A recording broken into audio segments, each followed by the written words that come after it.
Mr. Speaker, I yield myself such time as I may consume, and I draw your attention to H.R. 2531, the Protecting Taxpayers from Intrusive IRS Requests Act. Let me give you a quick summary, Mr. Speaker, of what the bill does. Let me give you an example that we heard in the Ways and Means Committee about that prompted this, and I look forward to hearing from my colleague, Mr. Davis. The legislation establishes a new procedure for the IRS to follow when asking questions regarding three areas: religious, political, and social beliefs. The following is the new procedure: that the IRS can't ask those questions. They can't ask about religious, political, or social beliefs. And there's two exceptions. The one is a question or set of questions that's approved by Congress and enacted into law, or if the IRS commissioner deems a question to be important to aid in tax administration and submits to Congress that report, which must include the following and be approved by a joint resolution of Congress: state the specific questions that were authorized, describe the class of taxpayers who will be asked the questions, and describe the circumstances surrounding the taxpayers being asked those questions. All right, so where is this coming from? What's this all about? We heard testimony from 6 witnesses, Mr. Speaker, who came before the Ways and Means Committee as the IRS scandal was breaking. And these 6 witnesses in particular I found to be compelling.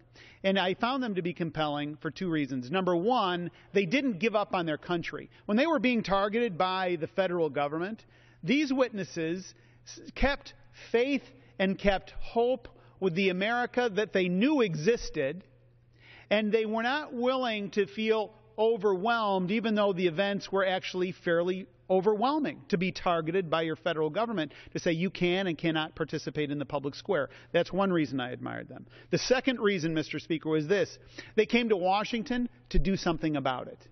They engaged Congress. They engaged the full committee. They gave compelling testimony. The testimony moved us. It moved me.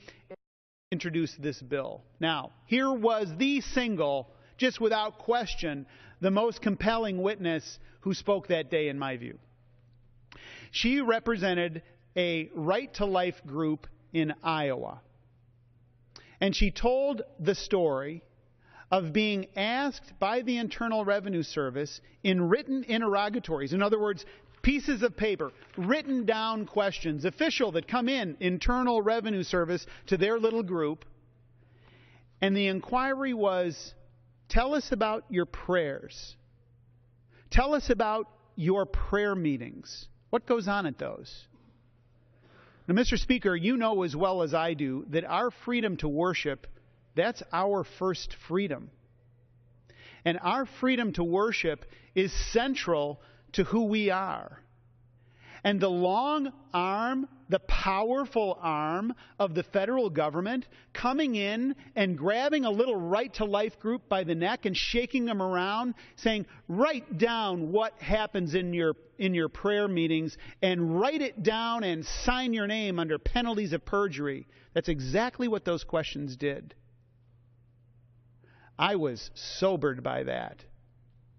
That was a chastening testimony to hear that this agency of delegated authority from the people's house has now used that, and I would argue misused that. Why in the world does the Internal Revenue Service need to know about the prayer meetings of a pro-life group in Iowa? That is a shameful abuse and a shameful scandal that they even asked those questions. But what does it tell you? It tells you that there was a way of thinking, a culture, I would argue, at the Internal Revenue Service that said, we are empowered to do these things. Well, if that's what you think, let's correct that, shall we, Mr. Speaker? Let's say that they can't ask those questions. The questions about religion, questions about what's your political beliefs, questions about what are your social beliefs, that has nothing to do with what the Internal Revenue Service should be doing as it relates to tax administration. So these are very clear limitations. There's a couple of exceptions, but it's meant clearly to put the IRS back where they belong on the tax administration side and not deciding who gets to participate in the public square of debate and who doesn't. I reserve the balance of my time.